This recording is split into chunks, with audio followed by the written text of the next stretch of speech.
There was a time when American fishermen pulled enough fish from the rivers and coastlines to feed entire regions. They did not use rods. They did not use reels. They did not stand on a dock with a single line and wait.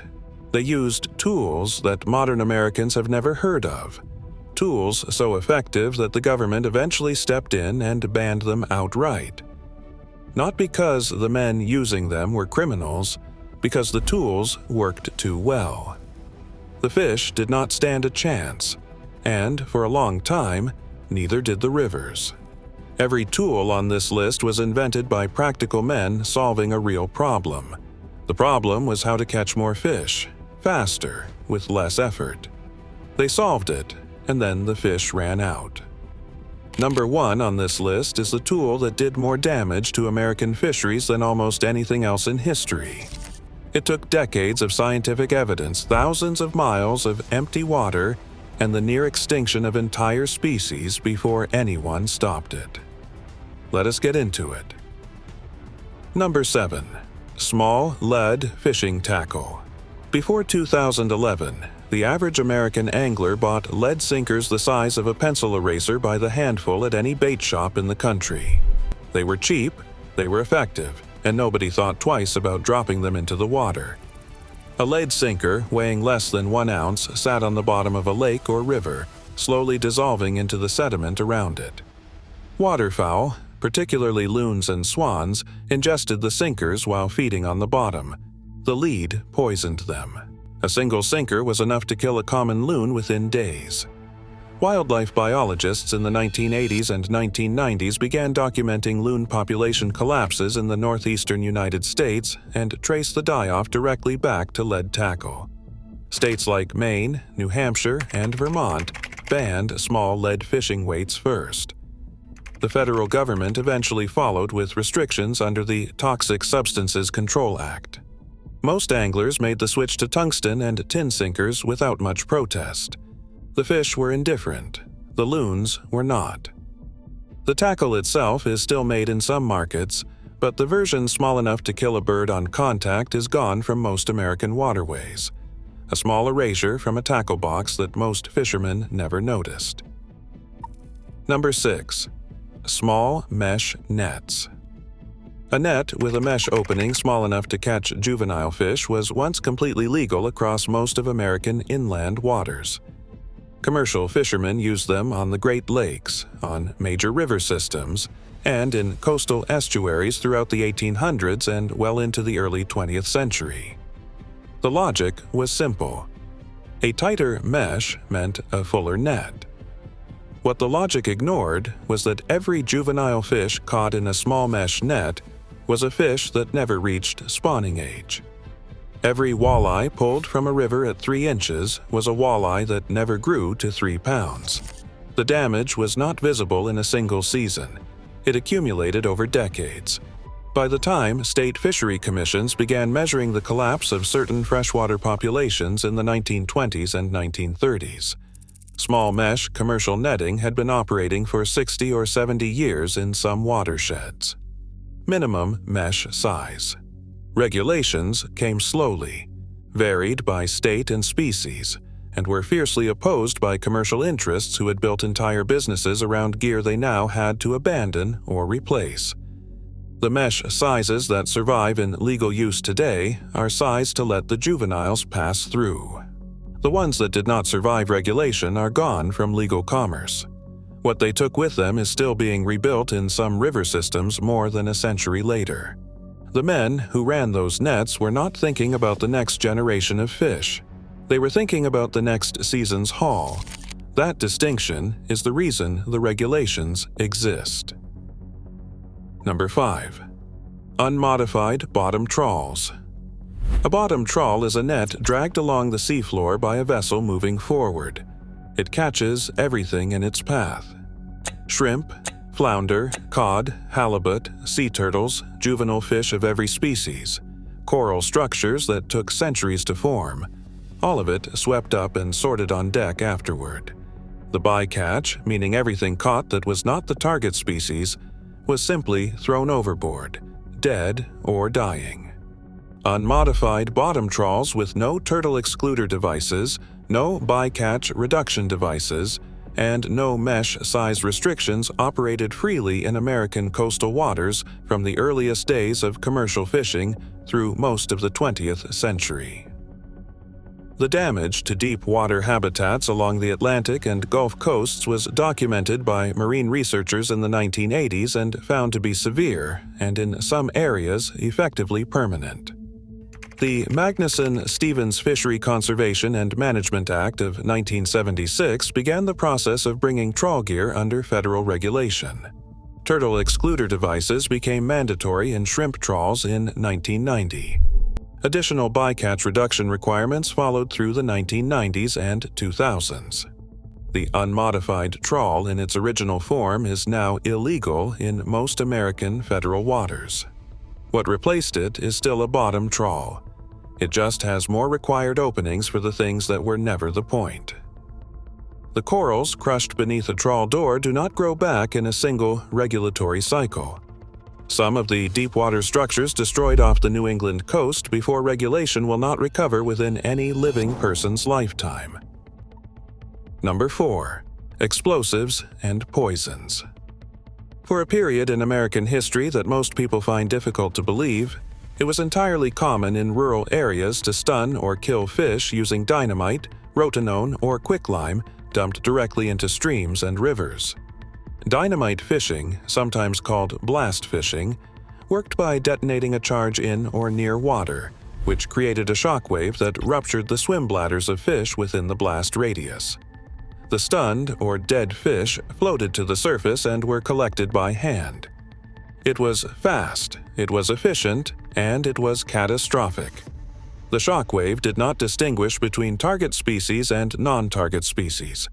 It killed everything in range, including invertebrates, amphibians, and the insect populations that fish fed on. Rotenone, a plant-derived toxin, was applied to entire sections of streams and ponds to eliminate existing populations before restocking with hatchery fish, a practice that persists in limited regulated form today for fishery management purposes, but was used indiscriminately by private parties for much of the late 19th and early 20th centuries. Federal explosives regulations and state fish and game laws eventually made both practices illegal for private use across all 50 states. The rivers where blast fishing was common did not simply recover when the practice stopped. Some are still recovering. The silence left behind in a stream after a blast was not peaceful. It was the silence of everything that used to live there. Number 3. Splash dams for log drives. A splash dam was a temporary wooden dam constructed across a river or stream to accumulate water and floating logs during the winter logging season. When the dam was opened in spring, the stored water surged downstream in a controlled release called a log drive, carrying thousands of logs at once to the sawmill downstream. It was an ingenious solution to the problem of moving heavy timber through a landscape with no roads. It was also one of the most destructive things ever done to American river systems. The surge of water and logs scoured stream beds, destroyed spawning gravel, uprooted bankside vegetation, and smashed the physical structure of the river bottom. Salmon and trout populations in logging regions of the Pacific Northwest, New England, and the Great Lakes collapsed in direct proportion to the intensity of log drive activity on their home rivers. The Penobscot River in Maine, the Willamette in Oregon, and dozens of river systems across the upper Midwest bear ecological marks from log drives that ended more than 100 years ago. Splash dams were gradually abandoned as road infrastructure expanded and made overland timber transport more practical. By the 1940s, the practice had largely ceased. No federal law banned it outright. Economics did what regulation did not. What the rivers lost in that window is still being mapped by fisheries scientists today. The logs are long gone. The gravel beds where salmon once spawned, scoured flat by a century of spring drives, are only beginning to rebuild in rivers where restoration work has been done by hand. Number 2. Fish wheels. A fish wheel is a rotating wooden structure anchored in a river current with large scoop baskets attached to its spokes. The current turns the wheel, the baskets dip into the water, and fish swimming upstream are scooped out and deposited into a holding box on the structure. A well-placed fish wheel on a productive salmon river could capture hundreds of fish per day without any human effort beyond checking and emptying the holding box. They were built on the Columbia River, the Sacramento River, the Yukon River, and dozens of Pacific Northwest river systems beginning in the 1880s.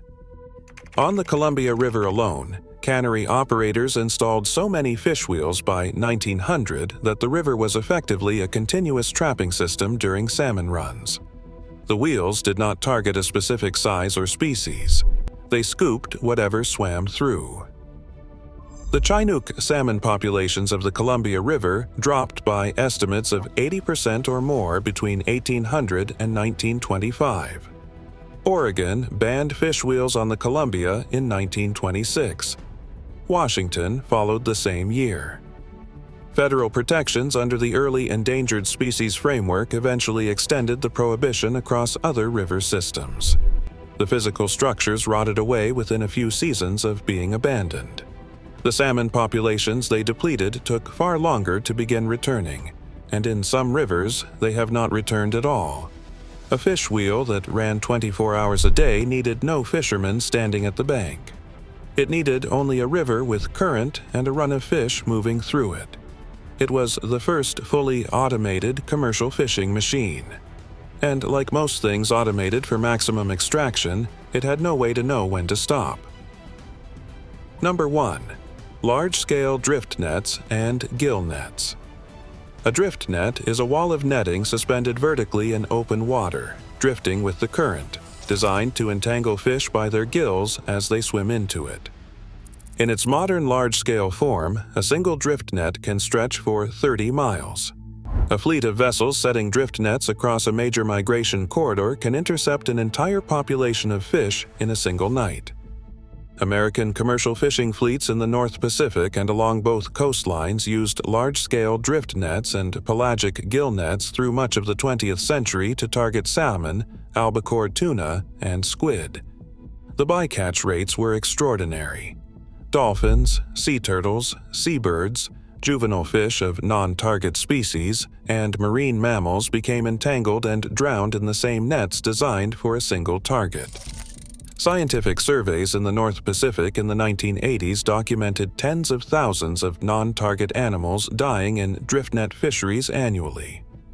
The United Nations passed a resolution in 1991 calling for a moratorium on large-scale pelagic drift nets in international waters.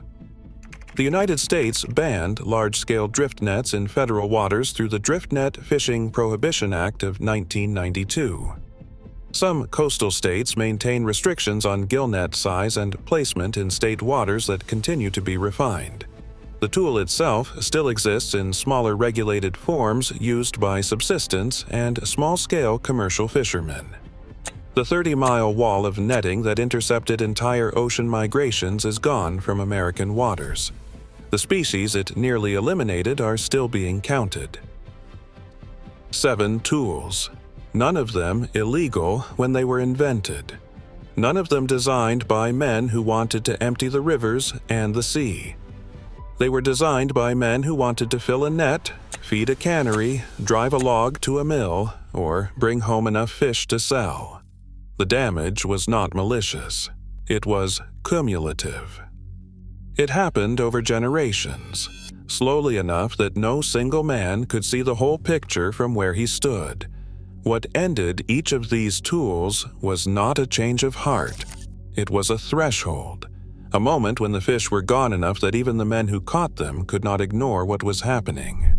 The regulations that followed were not the beginning of the problem. They were the proof that the problem had already gone further than anyone wanted to admit. Every river that still runs with salmon today runs that way because someone, eventually, stopped using a tool that worked too well. That is not a small thing. It is almost everything.